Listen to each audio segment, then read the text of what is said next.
Aqui diante da grande sinagoga de Jerusalém, em Israel, nós podemos contemplar um templo onde os judeus fazem suas orações e buscam a Deus em suas reuniões, principalmente no Shabat.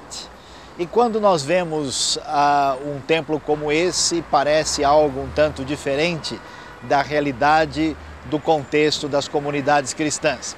Mas pouca gente hoje imagina que os primeiros cristãos eram completamente judeus.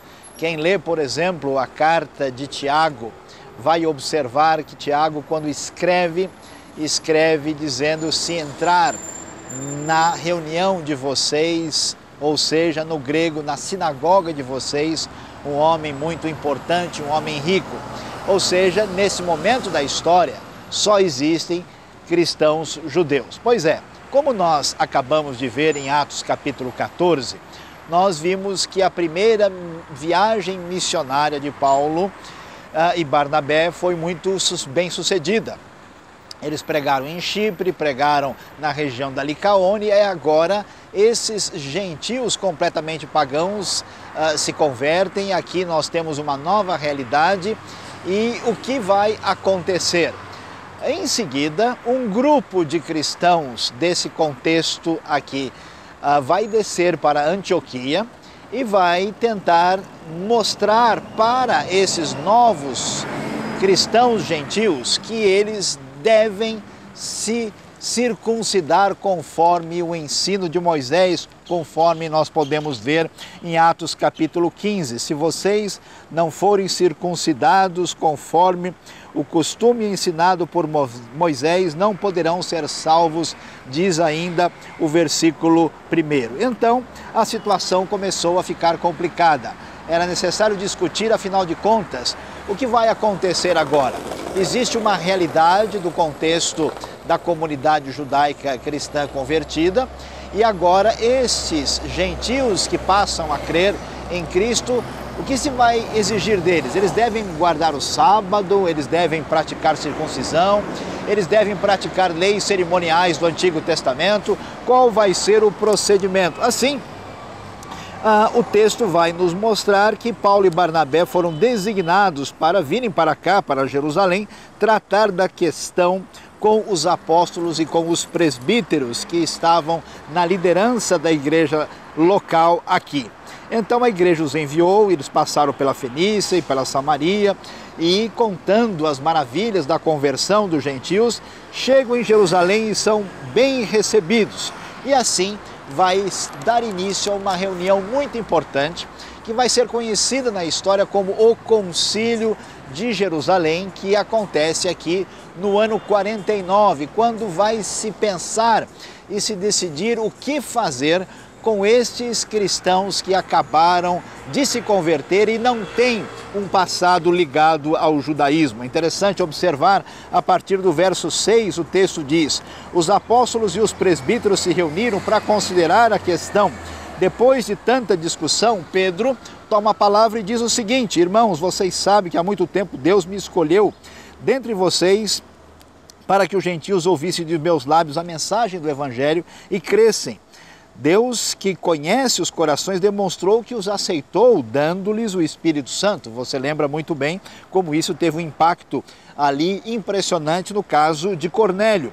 Deus não faz distinção de pessoas. E aí então vem a grande questão: por que agora vocês estão querendo tentar a Deus, pondo sobre os discípulos um jugo que nem nós, nem os nossos antepassados conseguimos suportar? De modo nenhum cremos que somos salvos pela graça de nosso Senhor Jesus Cristo, assim como eles também. Chegou a hora de tomar uma decisão. Afinal de contas, o que é o Evangelho? É religião? É um conjunto de leis? São normas? Como é que funciona isso? O que acontecerá no Concílio de Jerusalém? Você vai ficar com toda a atenção bastante ligado, porque logo a seguir você irá descobrir.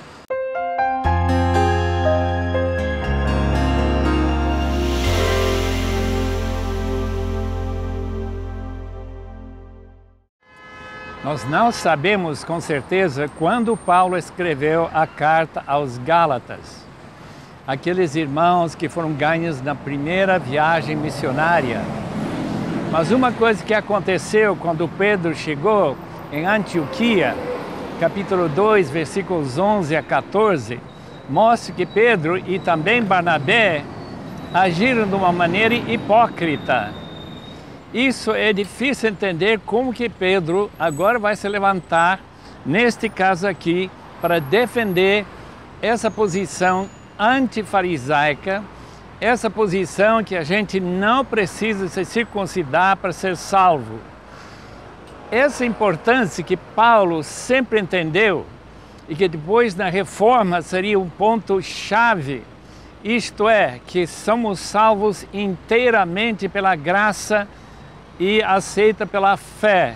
Graças a Deus por essas decisões, tanto o Concílio de Jerusalém como também as posições de Lutero e Calvino. O ponto que Pedro levanta é o seguinte, que Deus já tinha demonstrado que não era por meio de certas ações ou rituais que a gente é salvo pela vinda do Espírito Santo sobre as pessoas. Isso aconteceu, de fato, no caso de Pedro, quando ele foi para a casa de Cornélio. Sabemos muito bem, no capítulo 10, que o Espírito Santo chegou na casa daqueles que creram e Cornélio aceitou esse evangelho e ele recebeu de graça, sem nenhum ritual, sem se circuncidar. Portanto, Pedro mesmo tem um excelente argumento em favor da posição que Paulo está argumentando. Logo em seguida temos uma referência a Tiago. Tiago, que era o principal líder da igreja de Jerusalém, meio-irmão de Jesus, um homem de muita piedade, que orava demais, tinha o que se chamava joelhos de camelo. O interessante de Tiago é que Gálatas diz que aqueles que vieram para argumentar a posição de serem prosélitos inteiramente, isto é, se circuncidar, guardar as leis, pagar uma taxa para o templo, que eles vieram de Tiago. A pergunta é, será que Tiago realmente se interessou em enviar pessoas dessa natureza? Escuta o que ele disse aqui, em capítulo 15, no Concílio de Jerusalém. Tiago tomou a palavra e disse, irmãos, ouçam-me, Simão nos expôs como Deus no princípio voltou-se para os gentios, a fim de reunir dentre as nações um povo para o seu nome. Concordam com isso as palavras dos profetas, nesse caso Amós, capítulo 9, versículos 11 em diante. E essa palavra de Amós, depois disso voltarei e reconstruirei a tenda criada por o caída de Davi, reedificarei as suas ruínas e a restaurarei para que o restante dos homens busquem o Senhor. E todos os gentios sobre os quais tem sido invocado o nome do Senhor, que faz essas coisas conhecidas desde os tempos antigos. O que Amós está argumentando? É que a casa caída de Davi, em que não há nenhum rei, até Jesus aparecer, ele é o grande rei, ele é o que Deus constituiu como rei, e que os gentios seriam incluídos em esta conquista deste rei, de maneira que seu tabernáculo, sua casa seria levantada e fortificada, o que tem acontecido de fato no mundo inteiro até o dia de hoje. No trabalho missionário, com milhões e milhões de crentes chegando a conhecer o nosso Senhor Jesus Cristo em todos os cantos do mundo.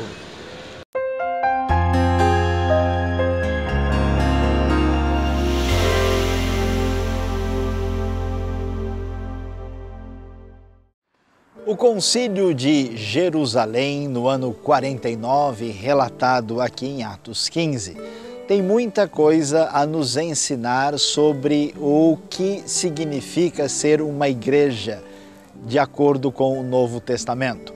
É interessante observar que, diferentemente do que muitas pessoas imaginam, as decisões surgem a partir de uma realidade concreta, de um problema objetivo que aparece no transcurso da vida da igreja.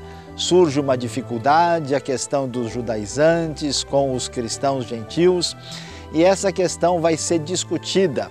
E é claro, como nós acabamos de ver, aí a pessoa de Pedro vai ter uma importância muito grande, mas quando nós observamos o livro de Atos propriamente no próprio capítulo 15, a partir do verso 22, eles vão tomar decisão de enviar algumas pessoas para levar uma carta que vai ser o consenso dessa decisão.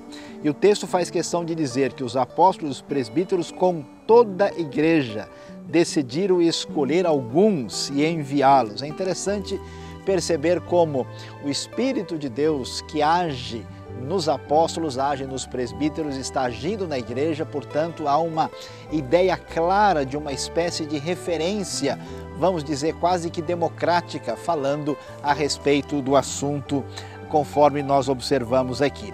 E aí o que o texto vai nos dizer? Eles vão tomar então uma decisão e essa decisão vai orientar esta nova comunidade, esses cristãos gentios que agora devem tomar um posicionamento sobre como é que eles devem conviver com esta comunidade judaica que tem um perfil diferente do perfil que eles possuem. E assim a decisão vai surgir e, portanto, a carta é mandada aos cristãos gentios que estão em Antioquia, na Síria e na Cilícia.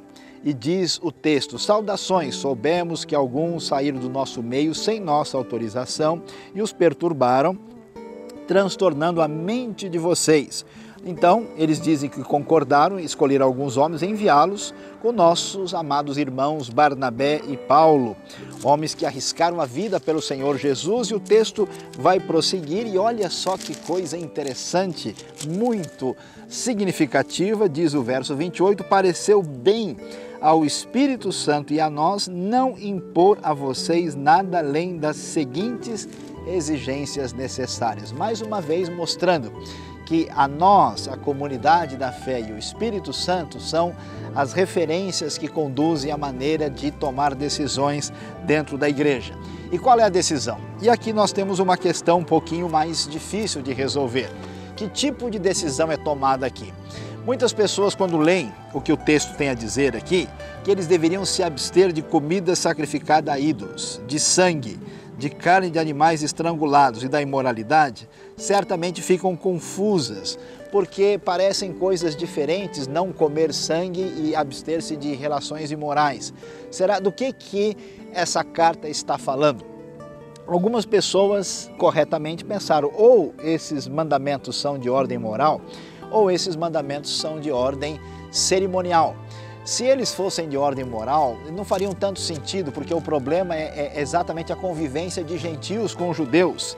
E seria muito difícil encaixar, por exemplo, a carne de animais sufocados em mandamentos morais. Por isso faz muito sentido entender que a questão aqui envolve mandamentos cerimoniais. Eles deveriam evitar carne sacrificada aos ídolos, o sangue, carne de animais estrangulados, e a imoralidade sexual envolvia casamento de parentes próximos, que era tão comum entre gregos e romanos, mas absolutamente proibida pela lei lá em Levítico capítulo 18, portanto um escândalo para os judeus. Assim, a decisão é tomada para que as duas comunidades vivam em paz. E uma vez que isso acontece, eles saem, viajam, lendo a carta e animando a toda a comunidade da fé que está feliz, porque agora, diz o texto, os irmãos a leram e se alegraram com sua animadora mensagem no verso 31. Judas e Silas, que eram profetas, encorajaram e fortaleceram os irmãos com muitas palavras. Tendo passado algum tempo ali, foram despedidos pelos irmãos com a bênção da paz para voltarem aos que o tinham enviados, mas Silas decidiu ficar ali. Paulo e Barnabé permanecem em Antioquia, onde com muitos outros ensinavam e pregavam a palavra do Senhor. Problemas surgido, problema resolvido, o povo de Deus abençoado, agora muito alegre, prossegue na direção que o Espírito de Deus direciona a igreja de Atos dos Apóstolos.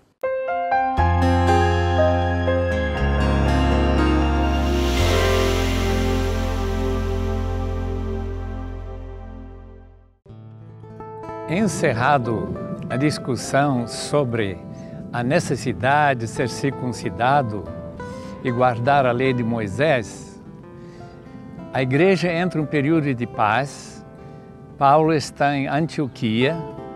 Ele começa a pensar como seria bom sair novamente para aquelas igrejas que tinham sido fundadas e ver como que esses irmãos estavam indo. Primeira pessoa que ele pensa, naturalmente, é Barnabé. Portanto, ele convida Barnabé a juntar-se com ele novamente e ir para aquelas regiões do sul da Galácia. Barnabé tem em mente levar seu primo João Marcos, aquele que nós conhecemos do Evangelho de Marcos, como também da sua mãe Maria, que era dono do cenáculo onde Jesus reuniu com seus discípulos e que nós conhecemos de outros textos na palavra. Mas Paulo agora resiste. E por que ele resiste? Porque João Marcos abandonou a equipe em Panfilha, aquela região ao sul da Ásia Menor, hoje Turquia, e foi embora para casa. E ele não queria que isso acontecesse de novo. Naturalmente se pensa, se ele fez uma vez, talvez faria outro. E esta divisão de opinião, Barnabé querendo levá-lo, achando muito útil, e Paulo não querendo levá-lo, criou uma desavença, um problema tão sério que eles se separaram. E agora vamos ter duas equipes. Por quê? Porque Barnabé vai para Chipre, sua terra natal, levando João Marcos com ele. E Paulo vai levar Silas, aquele irmão que foi escolhido da igreja de Jerusalém para levar a carta, e ele agora em Antioquia aceita o convite de sair com Paulo. Agora isso foi bem vantajoso, porque Silas também, juntamente com Paulo, é um cidadão romano. E ele tem outra habilidade que nós sabemos, a habilidade de escrever e ser uma espécie de secretário pelo apóstolo que escreveu 1ª e 2ª Tessalonicenses e mais tarde a carta a Pedro, porque, sem dúvida, Silvano é o mesmo Silas. Mas não podemos esquecer João Marcos. João Marcos, mais anos, talvez 10 anos depois, na carta aos Colossenses, capítulo 4, versículo 10, o apóstolo menciona este irmão, primo de Barnabé, que ele não tinha visto já há tanto tempo e que ele seria bem recebido se ele chegasse a visitar os Colossenses. Há mais uma coisa. A segunda viagem missionária está para começar. Paulo e Silas vão embora, passando pela Cilícia, talvez pela própria terra de Paulo, em Tarso, vão subindo para a Galácia, e quando eles chegam lá, eles vão passar em Listra. Capítulo 16 diz que lá eles encontram um jovem de grande capacidade, habilidade, de grande amor pelo Senhor e pela obra, Timóteo. E ele, com essa boa recomendação da igreja de Listra, vai acompanhando os outros, tomando o lugar de João Marcos. E assim nós vemos o trabalho do Senhor prosseguindo, segundo o plano que Deus tinha em mente, de incluir já Barnabé indo para Chipre e Paulo com Timóteo e Silas continuando na direção da Europa. E assim Deus dirige sua obra para a sua glória.